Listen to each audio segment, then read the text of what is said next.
أعمالنا من يهده الله فلا مضل له ومن يضلل فلا هادي له وأشهد أن لا إله إلا الله وحده لا شريك له وأشهد أن محمدا عبده ورسوله أما بعد فإن خير الحديث كتاب الله وخير الهدي هدي محمد صلى الله عليه وعلى آله وسلم وشر الأمور محدثاتها وكل محدثة بدعة وكل بدعة ضلالة وكل ضلالة في النار. قال الله تبارك وتعالى فاذكروني أذكركم. موقر اہل علم، میرے دینی بھائیوں اور قابل احترام اور بہنوں، حافظ ابن حجر الاسقلانی رحمہ اللہ کی کتاب بلوغ المرام کا آخری حصہ کتاب الجامع، اور اس کتاب میں کتاب الجامع سے آخری باب الذکر والدعاء کی احادیث کا مطالعہ پچھلے دروس میں ہم نے شروع کیا، اور آج اسی سلسلے کو جاری رکھتے ہوئے حدیث نمبر 4 اور پھر انشاءاللہ حدیث نمبر 5 کا ہم مطالعہ کریں گے۔ اس میں کوئی شک نہیں کہ انسان کی سعادت اس میں ہے کہ وہ اللہ رب العالمین کو یاد کرنے والا ہو۔ اللہ تعالیٰ کی یاد ساری بھلائیوں کی جڑ ہے۔ جو دل اللہ کو یاد کرنے والا ہوتا ہے اس دل میں رقت ہوتی ہے، آخرت کی فکر ہوتی ہے، اپنے اعمال کے اعتبار سے اصلاح کا احساس ہوتا ہے، اپنی کوتاہیوں کا اس احساس، اور اسی کے ساتھ ساتھ بہتر زندگی کی طرف بڑھنے کا جذبہ بھی ہوتا ہے۔ اس کے دل میں اس بات کا احساس ہوتا ہے کہ اللہ رب العالمین دیکھ رہا ہے، اور اللہ تعالیٰ میری باتوں کو سن رہا ہے، میرے دل کے حال کو جانتا ہے، اور وہ یا تو راضی ہے یا تو ناراض۔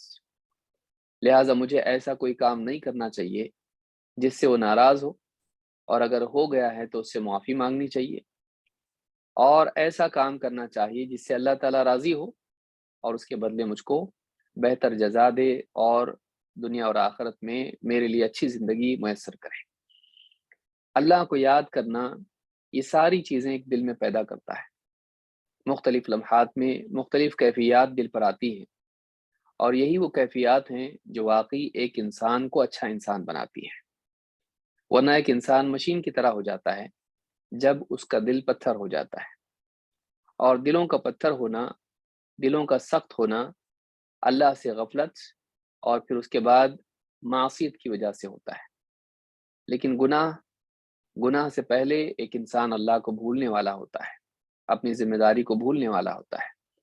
لہٰذا ایک مسلمان کو یاد رکھنا چاہیے کہ ساری خیر، سارے دین کی جڑ یہ ہے کہ آدمی یاد رکھے کہ وہ کس کے لیے کر رہا ہے، اور اس کی زندگی کا مقصد کیا ہے، وہ کس کے آگے جواب دہ ہے، کون اس کا مالک ہے، کون اس کا رب ہے، کس کی عبادت اس کو کرنی چاہیے اور کس غرض سے کرنی چاہیے۔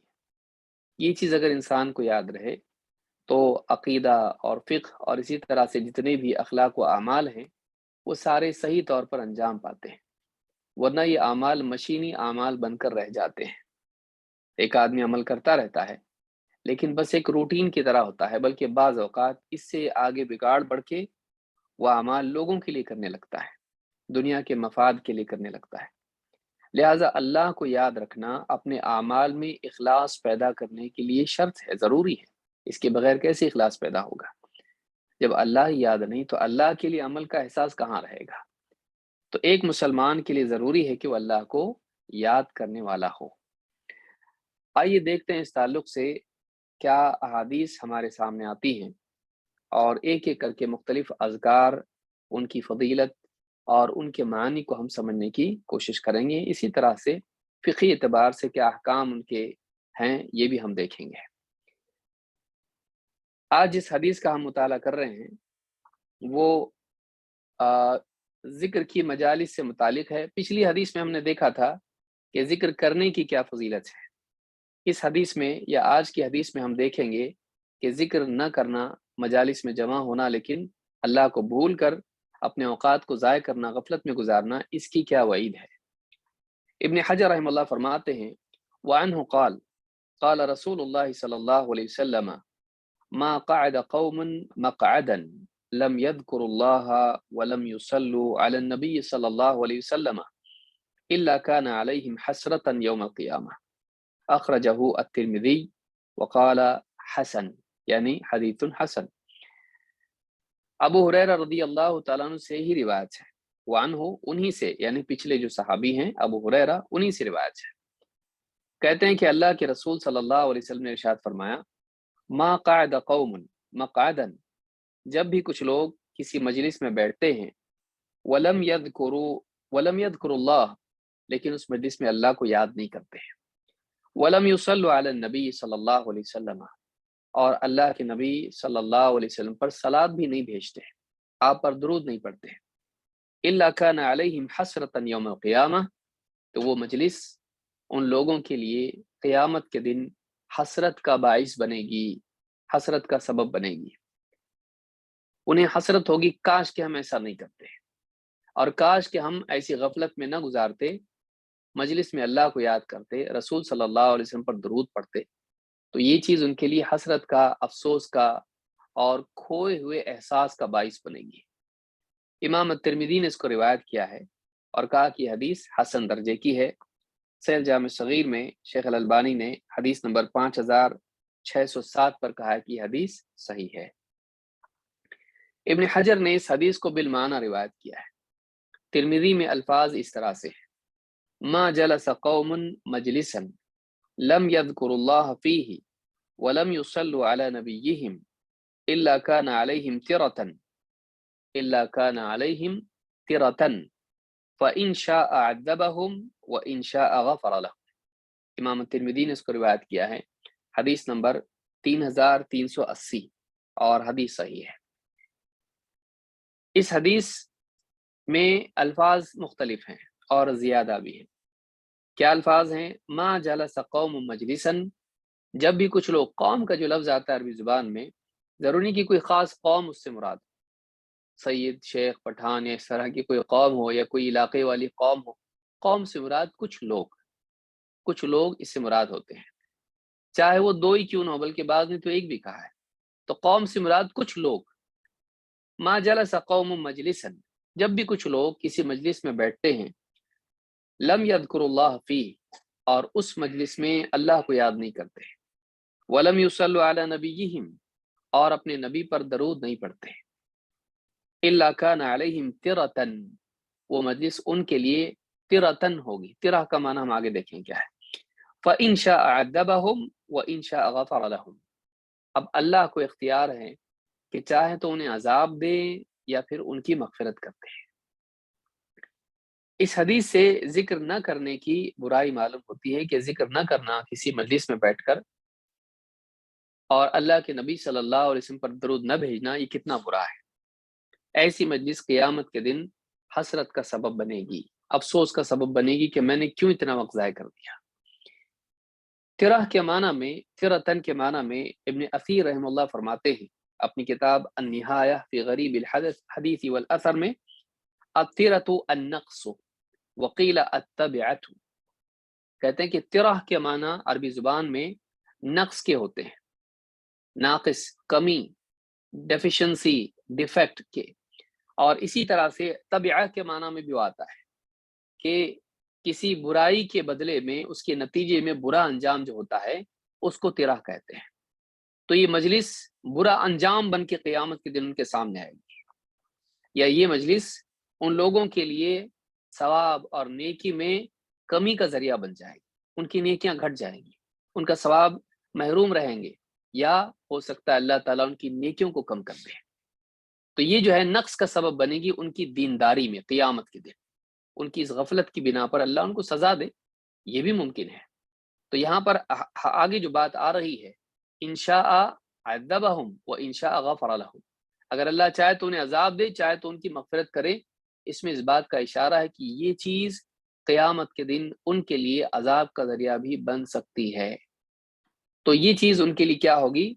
برے انجام کو لائے گی، اور ان کے لیے ان کی دینداری میں، ان کے اعمال میں، ان کے ثواب میں نقص کا سبب بنے گی۔ قرآن کریم میں بھی یہ لفظ آیا ہے، ترتن کا جو لفظ ہے عربی زبان کے اعتبار سے، یہ قرآن کریم میں بھی آیا ہے۔ اللہ تعالیٰ فرماتا ہے وَلَن يَتِرَكُمْ أَعْمَالَكُمْ، اللہ تعالیٰ تمہارے اعمال کو برباد نہیں کرے گا. وَلَن يَتِرَكُمْ أَعْمَالَكُمْ. ابن کثیر رحمۃ اللہ علیہ فرماتے، یہ سورہ محمد کی آیت ہے. ابن کثیر رحمۃ اللہ علیہ فرماتے ہیں وَلَن يُحْبِطَهَا وَيُبْطِلَهَا وَيَسْلُبَكُمْ إِيَّاهَا، یعنی اللہ تعالیٰ تمہاری نیکیاں، تمہارے اعمال کو حبط نہیں کر دے گا، یعنی ان کو برباد نہیں کرے گا، ان کو باطل نہیں قرار دے گا، اور انہیں سلب نہیں کر لے گا. تمہاری نیکیاں چھین لے اللہ تم سے، تمہاری نیکیاں برباد کر دے اللہ تعالیٰ، تمہاری نیکیاں تم سے یعنی باطل قرار دے دے، ان کو قبول ہی نہ کرے. تو اللہ تعالیٰ تمہاری نیکیوں کو یعنی وَلَن يَتِرَكُمْ أَعْمَالَكُمْ، تو یترکم کا معنی ہوتا ہے برباد کر دینا، بربادی، تباہی، نقص، خرابی. تو یہ ساری چیزیں اس معنی میں آتی ہیں. تو ایسی مجلس جس میں لوگ بیٹھیں اور اللہ کو یاد نہ کریں، ایسی مجلس قیامت کے دن ان کے لیے نقصان اور ہلاکت، بربادی اور ابطال اور کوتاہی اور برے انجام کا ذریعہ بنے گی. اسی طرح سے بعض علماء نے کہا، جیسے خود امام ترمذی نے حدیث ذکر کر کے کہا ہے، کہتے ہیں قولہ ترتن یعنی حسرتن و ندامہ، یہ مجلس ان کے لیے قیامت کے دن حسرت اور ندامت کا ذریعہ بنے گی. حسرت جیسے انسان کچھ حاصل کرنا چاہتا تھا اور ملا ہی نہیں اس کو، دل میں حسرت بھی ایسی دنیا سے چلا جاتا ہے، چاہے وہ دین کی چیز ہو یا دنیا کی چیز ہو. کوئی آدمی مثال کے طور پر حسرت تھی کہ بھائی حج کو جائیں گے، لیکن بیمار پڑا رہا اور اس کے بعد شفا نہیں ملی اور اسی حال میں دنیا سے چلا گیا، اپنے دل میں حسرت لیے چلا گیا کہ کاش کہ میں کرتا. یا اسی طرح سے کوئی انسان ہے دنیا میں مال دولت کمانے والا ہو، اور آج نہیں تو کل پیسہ آئے گا، تجارت میں لگا دیا ہے، آئے گا آئے گا، یہی حسرت لیے دنیا سے چلا گیا. ندامت کیا ہے؟ اپنے برے عمل پر پچھتانا یا نقصان پر پچھتانا، افسوس کرنا، نادم ہونا، مجھ سے گناہ ہو گیا، ندامت، ریگریٹ جس کو آپ کہتے ہیں. تو یہ مجلس ان کے لیے افسوس اور ندامت کا ذریعہ بنے گی.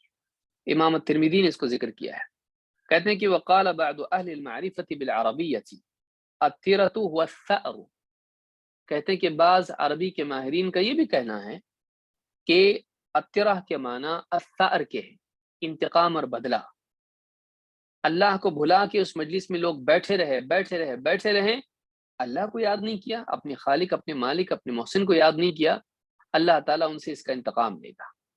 اور یہ مجلس ان کے لیے انتقام والی مجلس بن جائے گی کہ اللہ تعالیٰ اس پر ان کی نیکیوں کو خراب کر دے گا، ان کا ثواب کم کر دے گا، یا ان کے عمل کو یعنی ان کی دینداری کو ناقص قرار دے گا. تو یہ جو مجلس ہے، ایسی مجلس جس میں بندے اللہ کو یاد نہ کریں، بڑی بھیانک مجلس ہے، جس میں گپ شپ ہی ہوتی رہے اور اللہ کو کوئی یاد نہ کرے. اس سے بڑھ کر وہ مجلس ہے جس میں معصیت ہو، دنیا بھر کی خرافات ہوں، لوگ بیٹھ کے فلمیں دیکھیں، لوگ بیٹھ کے اس کے اندر غلط کام کریں. اگر ایسی مجلس کوئی ہے جس میں اللہ کو یاد نہیں کیا جاتا، ایسی مجلس آخرت کے دن ان کے لیے افسوس کا ذریعہ بنے گی.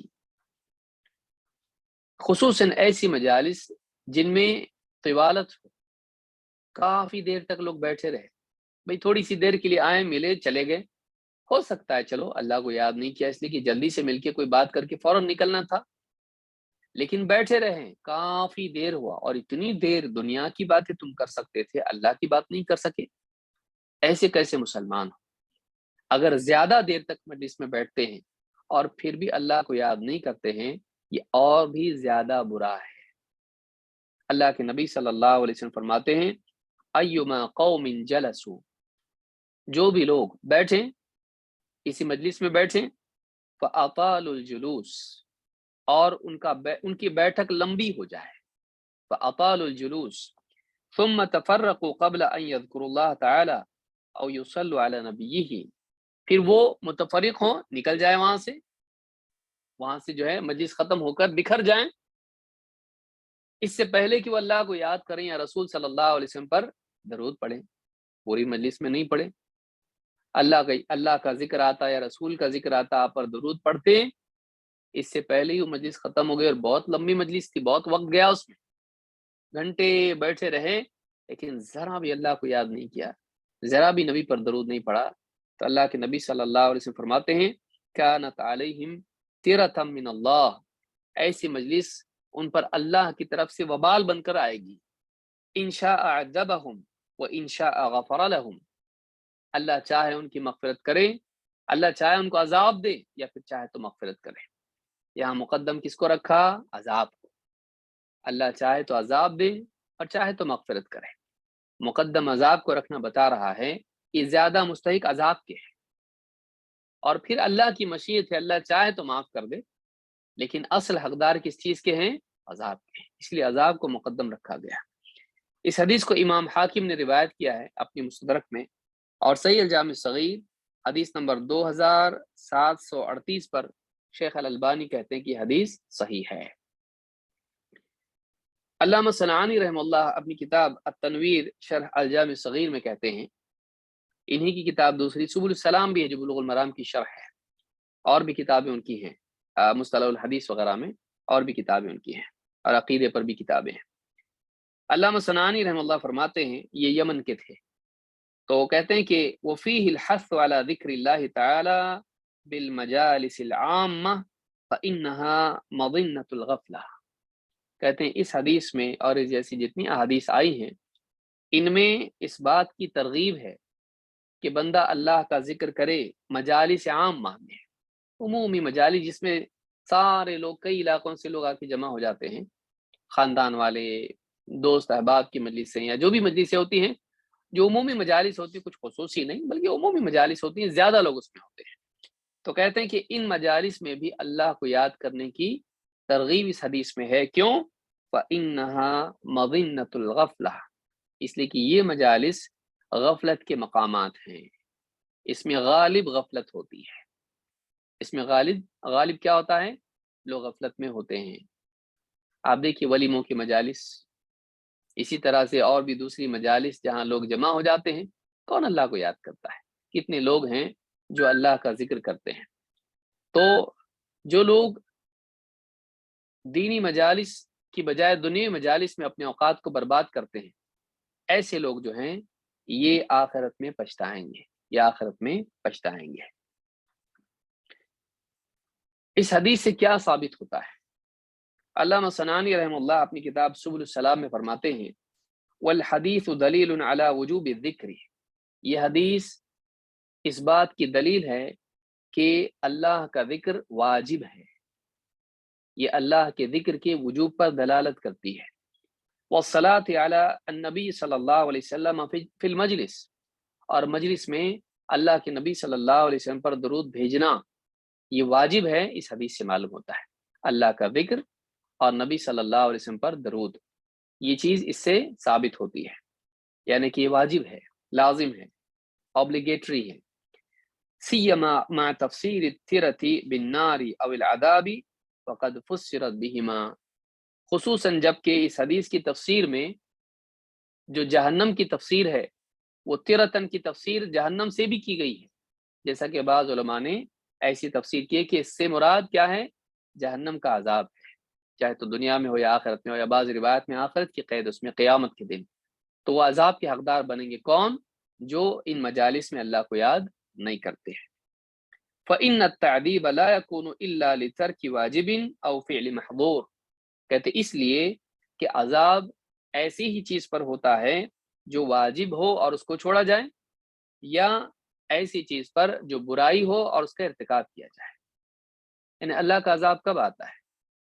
واجب کے ترک پر، لازم عمل ہے اللہ نے لازم کیا ہے اس کو چھوڑنے پر عذاب آتا ہے، اس کی وعید آتی ہے، یا پھر کسی گناہ کے ارتکاب کی وجہ سے اللہ کا عذاب آتا ہے۔